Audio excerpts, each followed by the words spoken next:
Our next guest is Kerri Gatling, and Kelly is the manager of Talent Networks for the New Jersey Department of Labor and Workforce Development.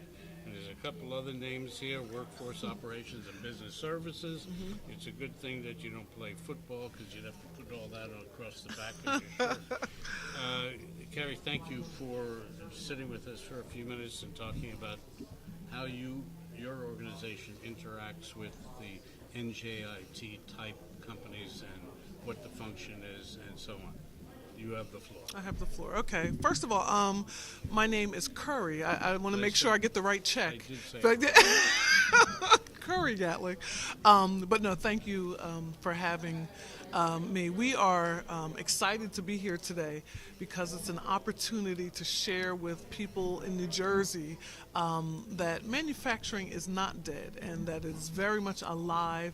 Agreed. And that we are working to make sure more and more people understand that and to make sure that students understand that.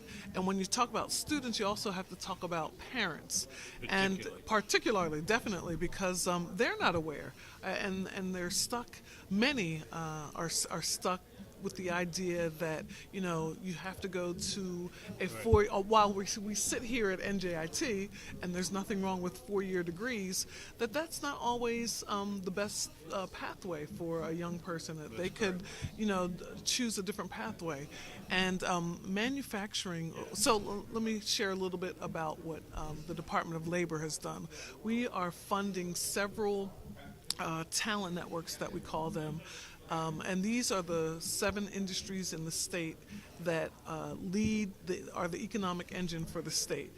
1 in every 4 persons in the state of New Jersey is employed in advanced manufacturing, financial services, healthcare, retail, hospitality and tourism, transportation, logistics and distribution, no flipping technology. Just make sure that I got all of them. Technology and life sciences. Right. So those 7 industries lead New Jersey's economy. That's the 1 in every 4. 1 in every 4. So we wanted to make sure that people understand that. And with we sit here at NJIT, they lead our advanced manufacturing talent network. Mm-hmm. And their job is to do what I just shared before, is to make sure people understand that manufacturing is alive and kicking here in New Jersey. And they also want to get the input from the industry, the businesses that lead that industry. Let us know what type of job seeker you want to come knocking at your door. Is it someone, you know, what skills do you want to see? What competencies do they need to have?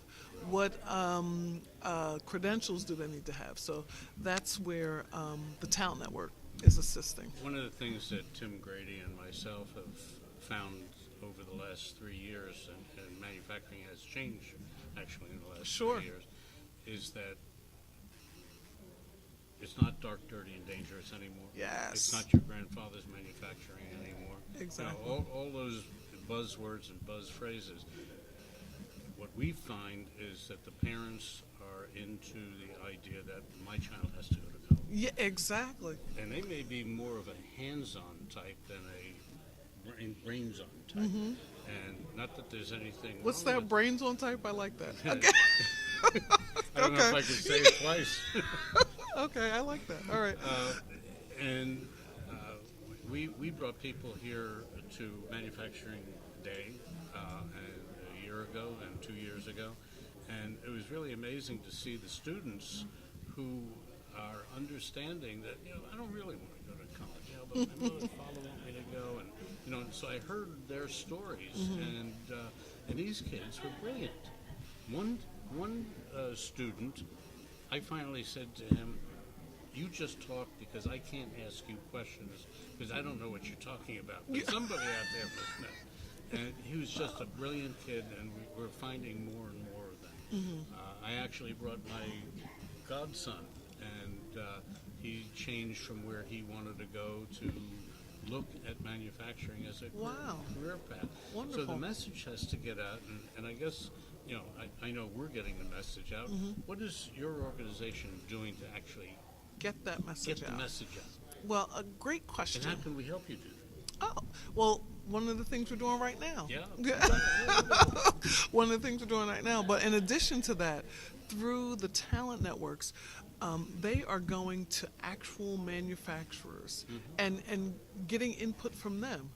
You know, for a long time, government thought that they had the solution. You know, we'll train. right. Yeah, we could go in a whole different Yeah, direction. We're we not. sure can. Yeah. But thought that they had the solution by starting with the job seeker and finding out, hey, what do you want to be trained in? What do you want to do?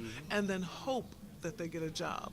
So we change things around and are going to the manufacturer, asking them what they want, what's important to them, what are their ideas, how can we get more students involved, and that's where the talent networks come in, gathering and synthesizing that information and letting us know what that is, and then devising a strategy, a plan, so that we can get more kids involved. And you know, they're just starting. We've started this new focus earlier this year, and we'll continue. But we're looking forward to reading the plans that each talent network So shares. let me create a hypothetical situation. Okay. I am a manufacturer, which I am, You are.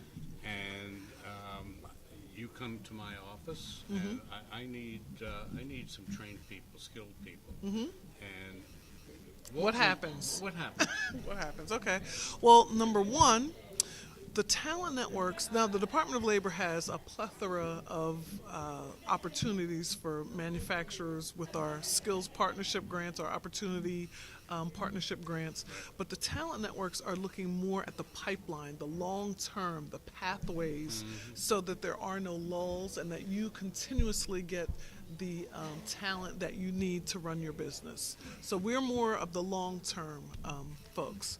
And so when we come to you, we're going to ask you, what skills, well, okay, so you're in metal Yeah, fabrication? metal So manufacturing. what kind of skills are you looking for in your entry-level people?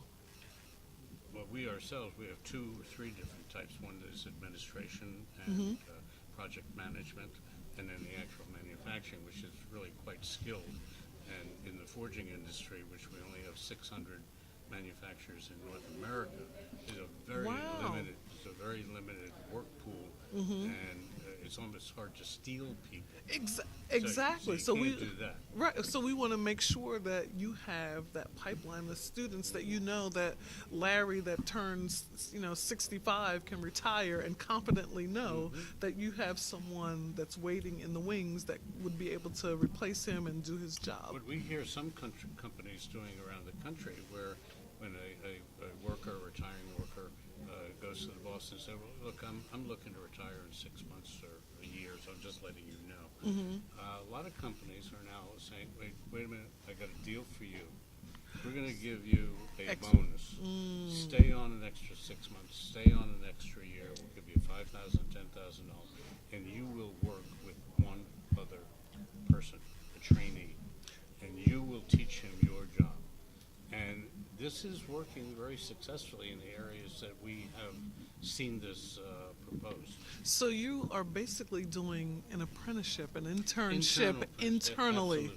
And that's one of the things that the talent networks are also looking at, registered apprenticeships to help bring students along so that they can do things like you're doing internally, which I think is wonderful. Now, what happens in the case when Larry or Bob or Sue or Mary decide that, I can't wait, I really have to leave? That's where, we can help you to continue that pipeline so that you have people. I think that That's awesome, though. I think that any company or any manufacturing company cannot look at any one process as the solution, because if that solution fails, well, now you lost time, your person retired. So you have to do, I believe, multiple ideology, different. For example, there's a company up in New Hampshire, small work pool, manufacturing, can't get people. So 5 companies got together and they created a school, which they all chip into. That's awesome. And they are building their own internal workforce within the school, And when done, they get an accreditation, they get a job, and then more students come in. And now what's happening, this is in New Hampshire, and now what's happening is that there are other students coming from other states to go in there. So now they're pulling potential employees from another area, and it's very successful. That is what we want to have happen here in New Jersey. Examples just like that. It works. That would be and some of the other industries are actually thinking of doing exactly what you said. The challenge is to get those companies, because it's competition. Somewhere you have to think twice about You got to that. think about things that are going Long down term. there. Exactly. And this particular group, these are 5 non-competing companies. They all do Okay. manufacturing. But in different aspects. In different aspects of it, so there is no competition. They did make a rule, though, that we train these kids, we give them accreditation, and if I hire them, you can't steal them.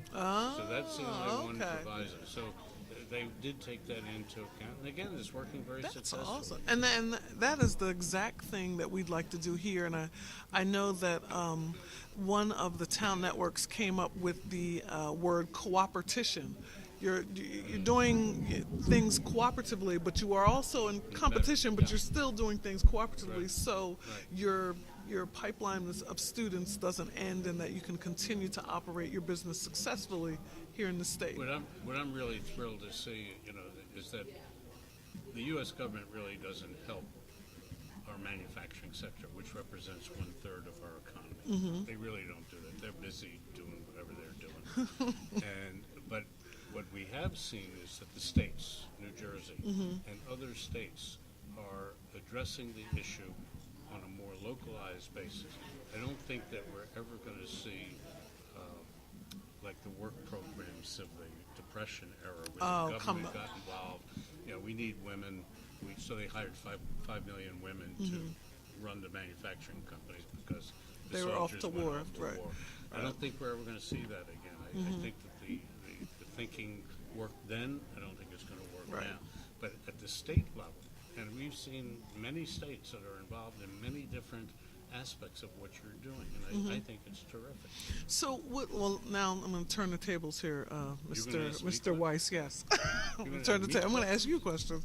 So, as someone that's in the business, someone that obviously is passionate about manufacturing and it being sustained here in the state of New Jersey, where are some of the pitfalls? Where are some of the areas that you think we need to do a better job? Again, the news media, for example, you can't rely on them. You cannot rely on them because they're going to talk about if it bleeds, it leads. And they're not talking about manufacturing.